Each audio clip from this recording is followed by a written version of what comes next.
Dizem que a gente pode escolher os amigos, mas não pode escolher a família. E às vezes, como eu queria que isso fosse possível. Sou alguém que só quer construir algo para si, deixar uma marca no mundo, mas as maiores barreiras que encontrei vieram justamente da minha própria família. Minha mãe ameaçou me deserdar se eu não fizesse do meu irmão um sócio na empresa que construí com tanto esforço. Como resposta, parei de pagar a hipoteca dela e o empréstimo do carro. Todos já ouviram o velho ditado: negócios e família não se misturam. Quem disse isso, com certeza, já foi queimado algumas vezes, assim como eu. Meu nome é Marcos, sou um homem de 43 anos que construiu seu próprio negócio do zero, o que não foi nada fácil. Minha história não é simples. Minha mãe, hoje com 58 anos, me teve quando ainda era adolescente. Meu pai nos abandonou assim que soube da gravidez, e os pais dela expulsaram de casa por vergonha. Passamos os primeiros 17 anos das nossas vidas em pobreza extrema. Tudo começou a mudar quando comecei a trabalhar. No início, eu aceitava qualquer emprego para colocar comida na mesa e garantir um teto sobre nossas cabeças. Cheguei a trabalhar em 3 ou 4 empregos ao mesmo tempo, movido pela energia da juventude e pelo medo de passar fome. Foi em um desses trabalhos que conheci Arnold, um homem que me inspirou profundamente com sua visão de negócios. Ele também veio do nada, mas havia alcançado o sucesso que eu mal podia imaginar. Ele acreditou em mim, viu minha ambição e inteligência, e se tornou meu mentor. Arnold acompanhou meu progresso de perto, sempre me dando conselhos e oportunidades para observar como os negócios funcionavam. Aos 20 anos, me senti pronto para compartilhar com ele uma ideia de negócio que eu tinha. Para minha felicidade, Arnold acreditou na minha visão e decidiu investir no meu projeto. Com seu apoio, fui capaz de transformar aquela pequena ideia em uma rede de negócios próspera. Hoje, Arnold já não está mais entre nós, mas sou grato a ele todos os dias pela forma como mudou minha vida. E isso me leva ao meu irmão Nick, de 40 anos. Ele é meu meio-irmão, filho de outro pai que nunca conheci, mas sempre o chamei de irmão. Nick nunca foi ambicioso. Parecia aceitar a nossa sorte na vida e passava sua adolescência e juventude envolvido em confusões com os amigos. Quando eu comecei a trabalhar com Arnold, tentei apresentar Nick a ele, na esperança de que meu irmão pudesse aprender algo e mudar sua vida, assim como eu fiz. Mas Nick não levou a sério. Chegou a dizer que Arnold era arrogante, e Arnold, por sua vez, também não se impressionou com Nick. Mesmo assim, eu não desisti de tentar ajudar meu irmão a melhorar. Coloquei Nick para trabalhar no meu negócio, que ainda estava crescendo naquela época. Arnold desaprovou e até ameaçou retirar seu investimento, mas eu insisti, afinal, ele era meu irmão, e eu queria que nós dois superássemos nossa origem pobre juntos. Arnold acabou cedendo, embora deixasse claro que não achava uma boa ideia. Nick trabalhou por exatamente um dia. Quando descobriu que não receberia um salário imediato, desapareceu. Expliquei que ele ganharia com os lucros do negócio, mas ele preferia a certeza de um salário fixo. Voltou ao seu emprego em uma fábrica local e, por mais que eu implorasse, não consegui convencê-lo a voltar. Por que estou relembrando essas histórias de quase 30 anos atrás? Porque elas são o pano de fundo para o que aconteceu alguns dias atrás. Minha mãe me chamou para conversar, dizendo que Nick não estava bem. Ele estava passando por dificuldades financeiras e precisou voltar a morar com ela. Não fiquei surpreso, já que Nick sempre passava por fases difíceis, e nesses momentos, voltava para a casa da mamãe. Já estava preparado para o momento em que ela me pediria dinheiro para ajudá-lo, como sempre. Mas o que minha mãe disse a seguir realmente me chocou. Ela me contou sobre as dificuldades de Nick em manter um emprego estável, algo que eu já sabia muito bem. O que eu não esperava era o pedido que veio logo depois. Ela queria que eu fizesse de Nick um sócio na minha empresa. Eu mal podia acreditar no que ouvia. Ela continuou, dizendo que os empregos que oferecia Nick no passado eram muito baixos para ele e que, segundo ela, era embaraçoso para o irmão do fundador trabalhar como um simples gerente. Deus sabe o quanto eu tentei ajudar Nick. Ofereci diversas oportunidades em minhas empresas, e até me dispus a treiná-lo para uma posição gerencial, prometendo que ele poderia crescer conforme ganhasse experiência. Mas toda vez que Nick começava, ele desaparecia após alguns dias, sem dar nenhuma explicação. Chegou o momento em que parei de tentar. Você não pode salvar quem não quer ser salvo. Eu expliquei à minha mãe que não tinha como simplesmente dar uma posição de destaque para Nick. Ele não tinha ética de trabalho e não era qualificado. Estava disposto a começar com ele do zero, permitindo que ele subisse de cargo conforme provasse seu valor, mas torná-lo meu sócio estava completamente fora de questão. Passei mais de 20 anos construindo essa empresa do nada. Não havia como eu simplesmente entregar uma parte do que lutei tanto para conquistar. Mas ele é seu irmão, minha mãe disse, como se isso automaticamente desse a ele o direito a décadas do meu esforço e trabalho duro. Concordei que ele era meu irmão, e que eu me importava com ele, claro. Foi exatamente por isso que tentei envolvê-lo no negócio quando ainda estava começando. Foi por isso que lhe dei tantas chances, todas desperdiçadas. Eu já estava cansado de tentar. Perguntei quanto dinheiro ele precisava, mas minha mãe reagiu com desprezo: nós não queremos suas esmolas. Ela continuou, dizendo que, desde que me tornei bem-sucedido, tenho usado o dinheiro como uma ferramenta de controle. Segundo ela, eu apenas dava a eles o suficiente para sobreviver, para que fossem forçados a voltar rastejando quando precisassem de mais. E então me acusou de não querer que Nick fosse meu sócio porque eu queria impedi-lo de ser financeiramente independente. Eu mal podia acreditar no que estava ouvindo. Ela realmente achava que eu gostava de sustentar ambos? Nick era um homem adulto, incapaz de manter um emprego, que gastava todo o dinheiro que tinha com bebida. Minha mãe, embora não fosse muito mais velha que eu, sempre teve meu cuidado. Eu pagava a hipoteca da casa onde ela morava, e onde Nick vivia mais do que eu. Também arcava com o financiamento do carro e ainda enviava dinheiro mensal para cobrir suas necessidades e contas, o que, normalmente, somava milhares de dólares todo mês. Tudo isso para garantir que ela estivesse confortável. Eu não estava tentando controlar ninguém, estava apenas tentando ajudá-los. Disse a ela que tinha sido mais do que generoso. Não estava controlando, apenas oferecia a Nick mais oportunidades do que ele merecia, e ele desperdiçou cada uma delas. Expliquei que eu não administrava uma barraquinha de cachorro-quente, eu gerenciava uma empresa com filiais em todo o país. Fazer de Nick um sócio não ajudaria a ele, muito menos a minha empresa. Ele não tinha o conhecimento ou a experiência necessários, e sinceramente, só iria afundar o negócio e prejudicar os funcionários que confiam em mim. Seria a pior decisão que eu poderia tomar. Minha mãe me lançou um olhar que não via desde que eu era criança. Ela disse que o que mais importava era a família, e que eu estava dando mais valor aos meus funcionários, que não tinham nada a ver comigo. Tentei explicar que ela estava distorcendo minhas palavras, mas ela me ignorou e continuou, dizendo que todos nós lutamos juntos e que meu sucesso deveria ser o sucesso da família também. Suas palavras começaram a pesar como um fardo. Eu expliquei que sim, lutamos juntos como uma família, mas eu fui o único que trabalhou duro para construir esse negócio. Concordei que a família é importante, mas o negócio era meu, e eles não tinham qualquer direito de tomar decisões sobre ele. Disse a ela, ainda, que precisava parar de proteger Nick, para que ele pudesse aprender a caminhar com suas próprias pernas. Mas ela não me ouviu. Gritou que eu não queria ver a minha família prosperar e que eles não precisavam de mim. Então, veio o ultimato: ou eu fazia de Nick um sócio na minha empresa, ou ela me deserdaria. Eu sinceramente queria rir, achando que era uma piada de mau gosto, mas ela estava falando sério. Perguntei se ela realmente me rejeitaria por não entregar a empresa ao meu irmão, e ela respondeu que sim, que eu não merecia fazer parte da família se não me comprometesse com o sucesso coletivo. Foi aí que deixei minha frustração transparecer. Eu disse à minha mãe que ela não se importava realmente com o sucesso de Nick. O que ela queria era se sentir no direito de ter tudo o que eu construí com meu esforço. Falei que, se ela achava que me dar um ultimato era a melhor atitude, então eu não discutiria mais. Ela gritou que nunca mais queria me ver, e eu saí furioso da casa dela. Já se passaram alguns dias, e não consigo tirar essa briga da cabeça. Fico repetindo a conversa, tentando entender como tudo saiu tão errado. A sensação de ingratidão e o sentimento de injustiça continuam me deixando revoltado. Será que eu realmente não fiz o suficiente pelo meu irmão? Trabalhei duro para chegar onde estou e puxar toda a nossa família para fora da lama, e ao invés de se orgulharem de mim, estão tentando sugar o meu sucesso. É demais para processar neste momento.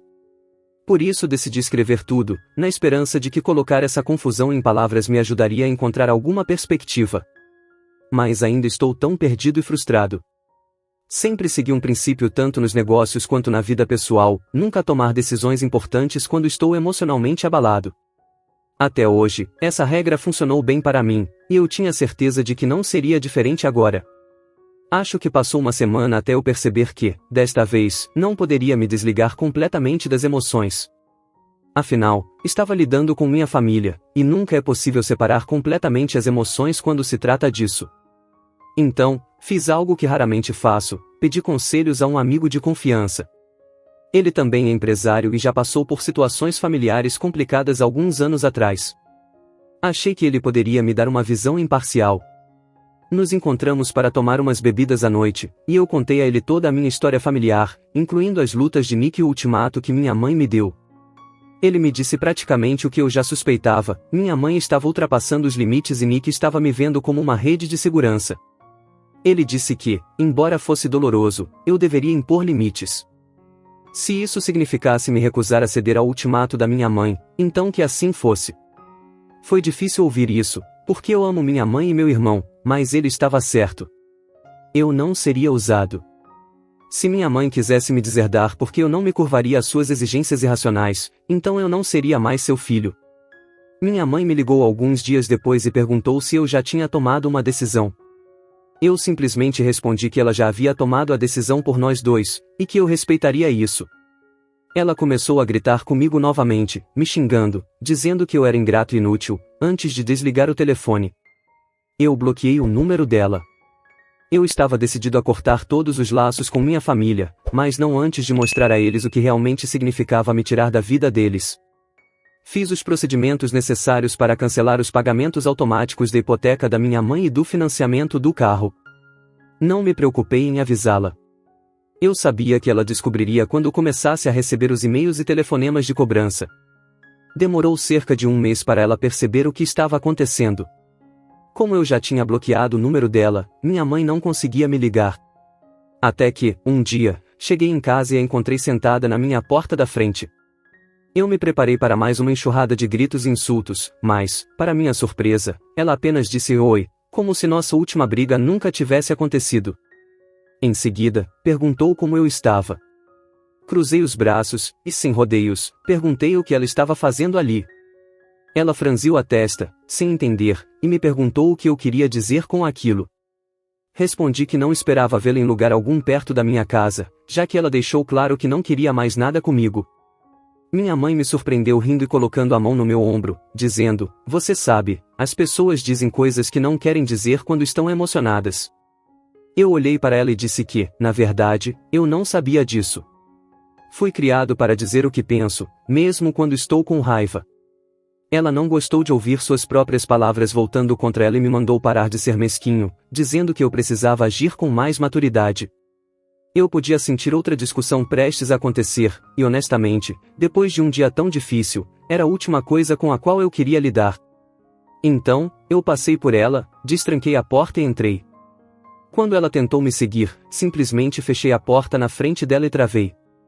Ela tentou abrir, e ao perceber que estava trancada, começou a sacudir a porta violentamente. Eu gritei para que parasse, mas ela não ouviu. Continuou gritando para que eu abrisse a porta imediatamente. Sentei no chão do corredor, ouvindo minha mãe ter um colapso. Não foi uma cena agradável, mas parte de mim se sentiu aliviado, pensando que talvez, finalmente, ela estivesse aprendendo uma lição: eu não era apenas um vale-refeição, alguém que ela podia manipular como quisesse. Acho que ela percebeu que eu não cederia a gritos ou ameaças, porque finalmente parou de sacudir a porta e abaixou a voz. Depois de um longo silêncio, ela perguntou o que estava acontecendo com a hipoteca e o carro. Considerei não responder, fingir que não estava mais ali, mas decidi que não fazia sentido adiar essa conversa para outro dia. Disse a ela que o filho dela, Nick, deveria resolver, e que eu não era mais seu filho. Ela agora tinha outra pessoa para cuidar das coisas. O silêncio foi tão longo que pensei que ela tivesse ido embora, mas quando olhei pelo olho mágico, ela ainda estava lá. Finalmente, ela disse que Nick não era capaz de pagar por nada. Eu respondi que isso não era problema meu. Naquele momento, a dor de cabeça me atingiu, então subi para o meu quarto para tomar uma aspirina, torcendo para que, quando eu descesse, ela já tivesse ido embora. Felizmente, quando voltei, minha mãe já não estava em lugar nenhum. Finalmente, tive alguns dias de paz e pensei que ela tivesse entendido o recado. Mas me enganei. Ela apareceu novamente, desta vez com meu irmão. Eles me encontraram no estacionamento do meu escritório. Nick parecia praticamente o mesmo da última vez que o vi, mal cuidado, como se precisasse de algumas boas refeições. A vida não estava sendo boa para ele. Por um breve momento, senti pena, mas logo me lembrei de quantas vezes tentei ajudá-lo, oferecendo empregos e dinheiro, e como ele desperdiçou cada uma dessas oportunidades. Não conseguia pensar em uma maneira significativa de ajudá-lo. Eu poderia lhe dar $1 milhão, e ele gastaria tudo em 2 meses. Como você ajuda alguém assim? Nick veio direto para cima de mim, me acusando de ter abandonado nossa mãe. Era apenas o meio da tarde, mas já pude sentir o cheiro de álcool em seu hálito. Eu disse a ele que ela foi quem me renegou, e que ele deveria sair do meu caminho. Ele agarrou minha camisa e tentou me sacudir, mas não teve muita sorte. Somos quase da mesma altura, mas eu cuido bem do meu corpo, vou à academia pelo menos 3 vezes por semana e jogo squash nos fins de semana. Nick, por outro lado, era magro e já tinha tomado uns bons drinks. Ele não conseguiu me mover, mas, por alguma razão, achou que me dar um empurrão violento seria uma boa ideia. Ele acertou meu estômago com força, me pegando de surpresa. Tropecei um pouco para trás enquanto ele ria. Mas logo reagi e o empurrei de volta, derrubando-o no chão. Minha mãe gritou e correu para se colocar entre nós, estendendo os braços para proteger Nick. Talvez ela soubesse que ele estava em maior perigo ou, talvez, simplesmente estivesse escolhendo o lado dele. Limpei o canto da minha boca e ajeitei minha camisa. Olhei para eles e disse com firmeza: eu não quero ver vocês dois aqui de novo, a menos que estejam vindo para pedir desculpas. Vocês tomaram suas decisões, e agora precisam viver com elas. Eu não serei responsabilizado por suas escolhas ruins. Minha mãe começou a chorar e implorar, mas para mim já estava tudo acabado. Eles eram adultos, e eu já tinha feito minha parte, repetidamente. Tentei melhorar a vida de Nick, paguei milhares de dólares para garantir que minha mãe vivesse confortavelmente, e como eles retribuíram? Me excluíram e depois me emboscaram. Eu disse que, se algum deles aparecesse novamente na minha propriedade, seja em casa ou no escritório, eu tomaria medidas legais. Minha mãe continuou chorando, mas a menção de uma ação legal assustou Nick. Ele começou a puxá-la para longe. Já se passaram algumas semanas desde então, e eu não tive notícias dela. Apenas recebi algumas notificações sobre o cancelamento dos pagamentos e uma ameaça de execução da hipoteca. Estou esperando uma notificação semelhante sobre o carro a qualquer momento. Então, um dia, Nick apareceu na minha casa. Ele levantou as mãos em sinal de paz. Decidi não recorrer a nenhuma medida legal e apenas ouvi-lo. Ele parecia melhor do que da última vez, estava sóbrio e parecia estar fazendo um esforço maior para cuidar de si mesmo. Embora ele parecesse cansado e infeliz, não veio me implorar perdão ou qualquer coisa do tipo. Nick apenas disse que estava com medo de que nossa mãe acabasse sem teto quando a casa fosse executada. Eu respondi que não voltaria atrás na minha decisão. Para minha surpresa, ele disse que entendia e que só queria ajuda para encontrar um lugar para ela morar quando fosse despejada. Eu disse que cobriria 6 meses de aluguel de um apartamento pequeno para ela, mas depois disso, eles teriam que se virar sozinhos. Embora tenha ficado claro para mim que esses limites são necessários, não pretendo abandonar completamente minha mãe. Nunca deixaria passar fome ou enfrentar algo tão grave, pois, apesar de tudo, ela ainda é minha mãe. No entanto, estou determinado a não mais ajudar da maneira que eles esperam. Eles precisam aprender a se virar sozinhos, a lidar com as consequências de suas escolhas. Estou disposto a oferecer ajuda básica, se necessário, mas nunca mais vou permitir que eles dependam de mim para tudo. Agora é hora de eles crescerem e enfrentarem a realidade por conta própria. O que você achou da atitude do autor da nossa primeira história?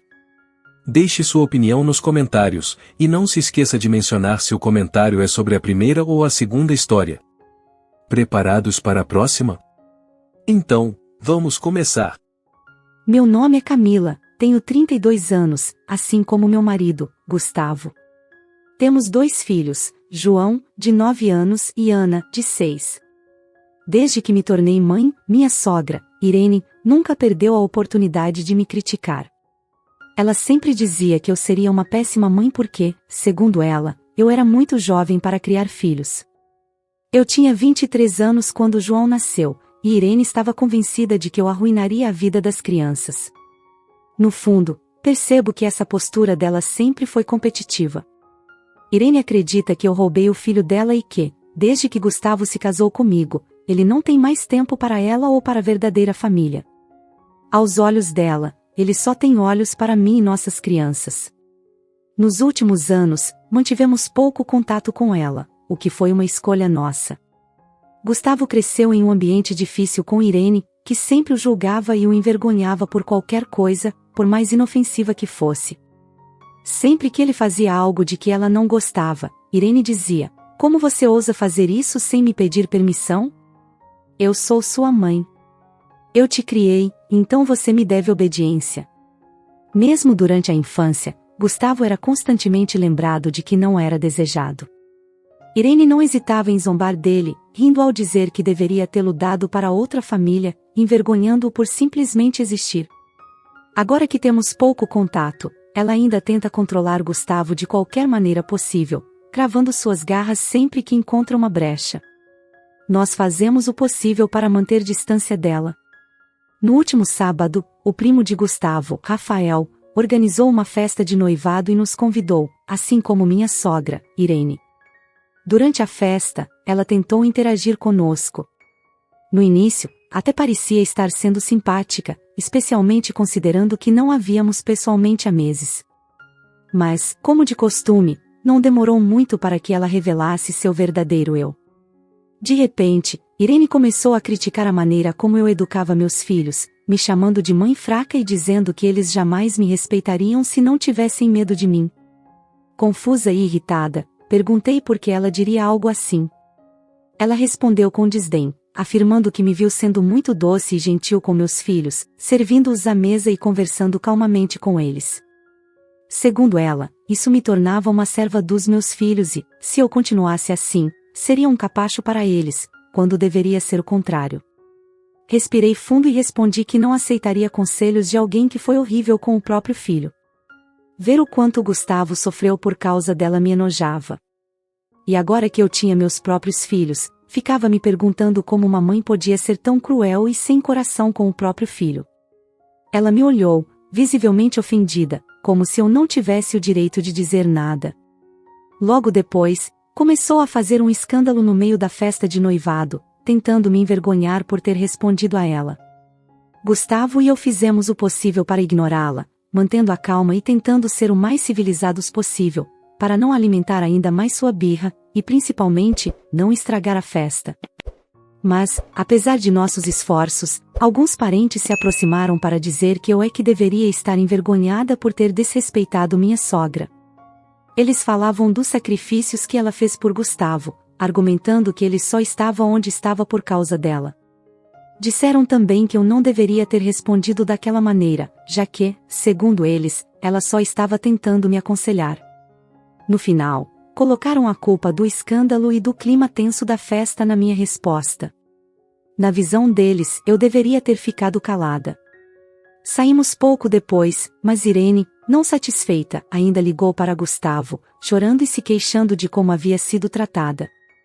Ele a interrompeu, dizendo que ela estava sendo terrível, e desligou o telefone. Agora, fico me perguntando se vale a pena continuar lidando com essa situação. Sei que foi desrespeitoso da minha parte, e os anfitriões da festa merecem um pedido de desculpas, afinal, todos somos humanos. Mas, ao mesmo tempo, minha sogra também deveria ter se controlado. Ficar repetindo que sou uma mãe ruim é pura grosseria. Tenho quase certeza de que Irene armou essa situação para que todos ficassem do lado dela. Talvez eu devesse me desculpar com quem ficou chateado, exceto com ela, e deixar claro que esse comportamento da parte dela é recorrente. Eu até consideraria um pedido de desculpas para Irene, se ela se comprometesse a parar de me criticar e atacar a forma como crio meus filhos. Não acho que eu deva desculpas a ela, mas seria uma maneira de transferir a responsabilidade e aliviar o peso de sempre estar sob julgamento. No final das contas, vejo que minha sogra tem mais culpa nessa situação do que eu.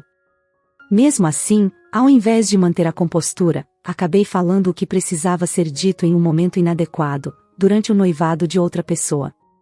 Embora eu tenha dito a verdade e tenha sido provocada, talvez o local e a ocasião não tenham sido os mais apropriados para essa conversa. Depois de refletir bastante, decidi ligar para os anfitriões da festa e pedir desculpas pela discussão que tive com minha sogra. Eles foram compreensivos e disseram que estava tudo bem, já que conhecem bem como ela pode ser difícil. Quanto à minha sogra, eu e meu marido tomamos a decisão de nos manter o mais distante possível dela. E, com certeza, ela não terá acesso aos nossos filhos. Ao contrário de como meu marido foi criado, nossos filhos serão educados com amor. Serão disciplinados, sim, mas sempre com amor e cuidado. Mas o que vocês acham? Estou certa em cortar totalmente a relação com ela, ou acreditam que há uma maneira de manter uma relação saudável? Se vocês acham que é possível, por favor, me digam como, porque realmente eu não sei. Você tem algum conselho para a autora da última história de hoje? Ao deixar seu comentário, não se esqueça de especificar se ele é sobre a primeira ou a segunda história. Muito obrigado por nos acompanhar no Recanto das Histórias. Não se esqueça de curtir, se inscrever no canal e ativar o sino de notificação para não perder nosso próximo vídeo. Até a próxima!